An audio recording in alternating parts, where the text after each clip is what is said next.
जब हम भारतीय संविधान की बात करते हैं तो दिमाग में क्या आता है? शायद एक बहुत मोटी, मुश्किल सी कानूनी किताब, है ना? लेकिन क्या हो अगर हम इसे एक ब्रिलियंटली डिजाइन्ड लॉजिकल ब्लूप्रिंट की तरह देखें? एक ऐसी यूजर गाइड जो हमें बताती है कि ये देश आखिर चलता कैसे है और एक नागरिक के तौर पर हमारे अधिकार क्या हैं। तो चलिए आज इस गाइड को जरा डिकोड करते हैं। और हाँ, इसमें 395 से ज्यादा अनुच्छेद हैं, बल्कि अब तो ये संख्या 470 के भी पार जा चुकी है। अब ये नंबर सुनकर कोई भी थोड़ा घबरा जाएगा, है ना, कि भाई इसे याद कौन रखेगा। तो क्या इसका मतलब ये है कि संविधान को समझना इतना मुश्किल है कि वो बस वकीलों या एक्सपर्ट्स के लिए है? क्या एक आम नागरिक की पहुंच से ये बिल्कुल बाहर है? नहीं, बिल्कुल भी नहीं। देखिए, बात इसे रटने की है ही नहीं, बात है इसे समझने की। इसके पीछे जो एक बहुत ही खूबसूरत एक सिमेट्रिकल ढांचा है ना, उसे डिकोड करने की, जिस पर असल में हमारा पूरा देश खड़ा है। तो चलिए शुरू करते हैं। किसी भी सिस्टम को समझने का पहला नियम क्या है? उसकी नींव को समझना। तो आइए इस ब्लूप्रिंट का पहला पन्ना पलटते हैं और दो सबसे बेसिक चीजें समझते हैं। देश का इलाका क्या है और इसके नागरिक कौन है। देखिए, संविधान के पहले दो हिस्से कितने लॉजिकल हैं। पार्ट 1 वो हमारे सिस्टम का हार्डवेयर है, मतलब भारत की जमीन, उसके राज्य, उसकी बाउंड्रीज। और फिर पार्ट 2 ये तय करता है कि इस हार्डवेयर को इस्तेमाल करने वाले ऑथराइज्ड यूजर्स कौन हैं, यानी भारत का नागरिक कौन है। और पता है, संविधान को याद करना बोरिंग हो ये जरूरी नहीं है। नागरिकता के आर्टिकल्स याद रखने की एक बड़ी मजेदार ट्रिक है, नाग पंचमी। नाग से हुआ नागरिकता और पंचमी मतलब 5 हो गया याद। नागरिकता की बात आर्टिकल 5 से शुरू होती है। देखा कितना आसान और इंटरेस्टिंग हो सकता है ये। ओके, तो हमारा हार्डवेयर सेट हो गया, यूजर्स भी डिफाइन हो गए। अब आते हैं इस यूजर गाइड के सबसे सबसे जरूरी हिस्से पर। वो हिस्सा जो हम सबको, हर नागरिक को कुछ बेहद जरूरी अधिकार देता है, हमारे मौलिक अधिकार।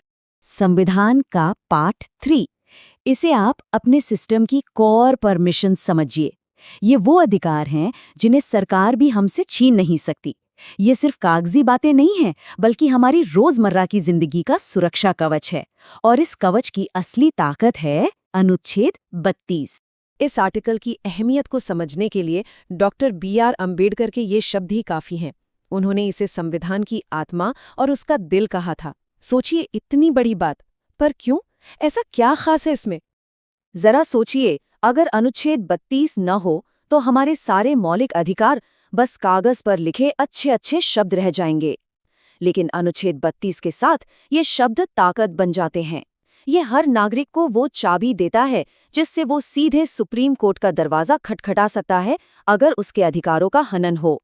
ये वो मास्टर की है जो ये पक्का करती है कि हमारे अधिकार सिर्फ कागज पर न रहें, हकीकत में भी हों। अच्छा, अब तैयार हो जाइए संविधान के एक ऐसे पहलू को देखने के लिए जो सच में दिमाग घुमा देता है।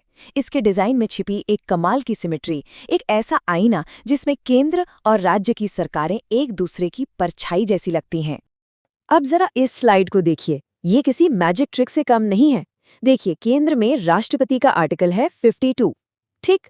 अब राज्य में उनके बराबर कौन है? राज्यपाल।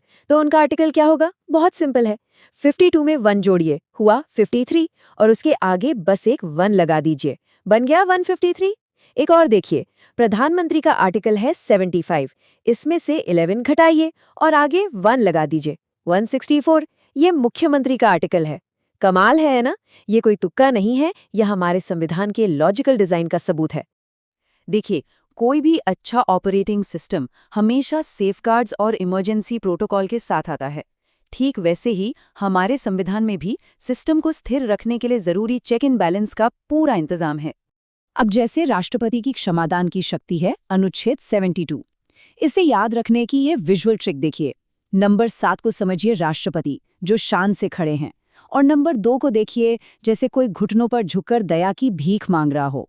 7 और 2 बन गया 72, राष्ट्रपति की क्षमा करने की शक्ति। कितना क्रिएटिव तरीका है ना याद रखने का। इसके अलावा भी राष्ट्रपति के पास कुछ बड़े जरूरी सिस्टम एडमिन टूल्स हैं, जैसे आर्टिकल 123, अध्यादेश जारी करने की पावर।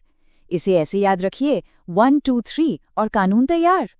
फिर है आर्टिकल 61, महाभियोग, जो सिस्टम में पावर बैलेंस रखता है, और आर्टिकल 143 जिससे राष्ट्रपति सुप्रीम कोर्ट से कानूनी सलाह ले सकते हैं। और इमरजेंसी प्रोविजंस में तो और भी सिंपल मैथ्स है। देखिए, नेशनल इमरजेंसी का आर्टिकल है 352। इसमें 4 जोड़ दीजिए, आ गया 356, यानी राज्यों में राष्ट्रपति शासन। और फिर से 4 जोड़ दीजिए, आ गया 360, यानी फाइनेंशियल इमरजेंसी। 352, 356, 360, ये पैटर्न फिर से दिखाता है कि हमारा संविधान कितना सिस्टमैटिक है। तो अब तक हमने क्या देखा? यही कि हमारा संविधान कोई म्यूजियम में रखी पुरानी सूखी सी किताब नहीं है। ये एक लिविंग डॉक्यूमेंट है, एक ऐसा ब्लूप्रिंट जो वक्त के साथ बदलता है, इवॉल्व होता है। और अब आखिर में एक सवाल हम सब के लिए। हमारा ये बेहतरीन ब्लूप्रिंट बना था 1950 में, लेकिन आज हम AI, डीप फेक और क्लाउड डेटा की दुनिया में जी रहे हैं। तो क्या अब वक्त नहीं आ गया है कि इस ब्लूप्रिंट में एक नया चैप्टर जोड़ा जाए, डिजिटल राइट्स का, डेटा की संप्रभुता का? और अगर हाँ, तो हमारे इस लॉजिकल संविधान में वो नया आर्टिकल कहाँ और कैसे फिट होगा? ये एक ऐसा सवाल है जिसका जवाब हम सबको मिलकर सोचना होगा।